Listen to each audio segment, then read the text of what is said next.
we want to talk about what is the best fitness plan for 2020, because we're coming up on January 1st. You know, so many of us are thinking, okay, how can I challenge myself in 2020, setting New Year's resolutions? So what is the best fitness plan for 2020?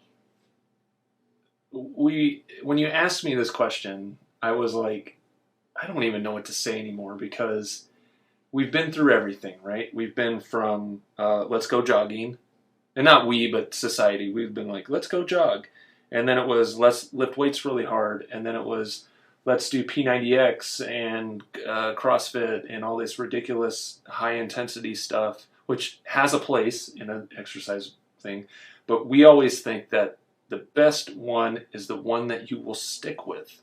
So there is no one best thing. If your exercise regimen is walking, that's the place to start. I would say that's the place to start, because you can always do better, right?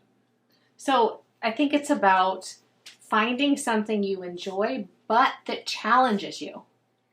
So something like, so for the ladies out there, we tend to get bored doing the same thing every day. So explore, look at what is new. I mean, you can go old school now, right? Like Zumba, dance workouts are pretty fun. There's all kinds of walking workouts. Everything has kind of been reinvented at this point and modernized. You've got spin classes, and spin classes don't have to be 500 miles an hour, high intensity. Oh, yeah. And then you can buy your wife a Peloton for Christmas, right? That was the big controversy this year, buying your wife a Peloton, the commercial they made. And making her feel bad about herself. Oh. That was the whole thing. So it's about, and I think it's about variety. Yeah, even like what I like about what I'm doing right now is that I know that every 4 weeks we are going to almost completely change what we're doing. But I know that I can see what the coach is doing, what the trainer's doing, and I'm like, oh, he's building. Like, we're building these pieces so that we can do, like, oh, okay, we're going to do, overhead squats eventually or something like that. Or we're working on our deadlift. Or we're working on our energy delivery. Like, we're trying to get really powerful right now.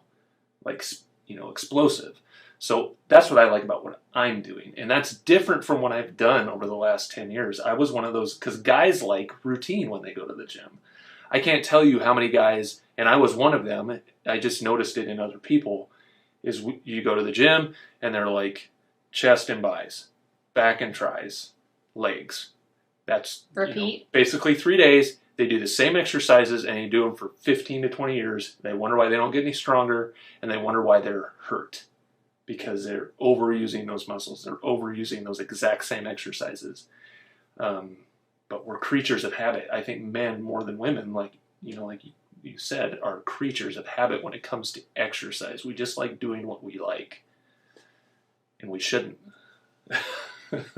So mixing it up, so changing. So maybe for you that does look like joining a gym, but instead of just joining the gym, consider joining a group fitness type gym, which is where you're at. Right. Because it builds a level of accountability in. When people are like, gyms, like, it could be a hot yoga studio. A bar. Or a bar, yoga. It could be Pilates, anything where you schedule yourself to go to a workout at a certain time every day, and people are expecting you to show up.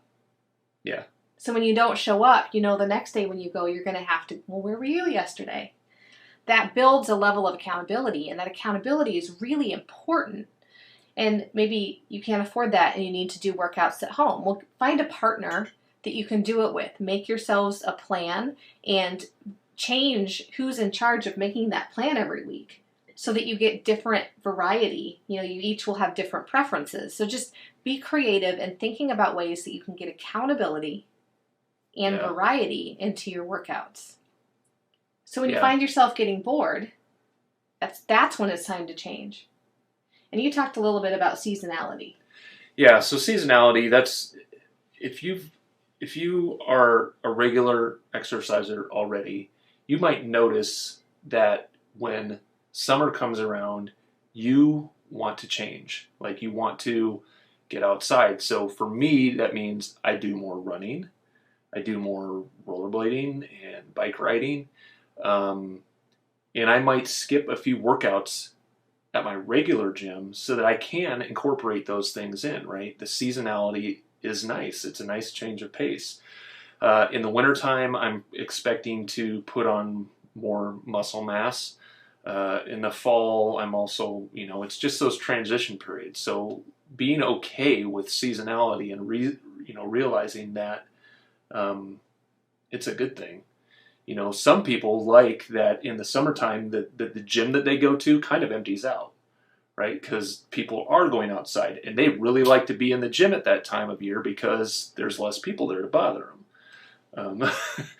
It happens. You might be talking about you. Or if you work out at a place where, we have a gym that's local to this area that's part of a community college. It's a really nice gym, but the students, man, when the students are in there, it's like, I didn't want to be there.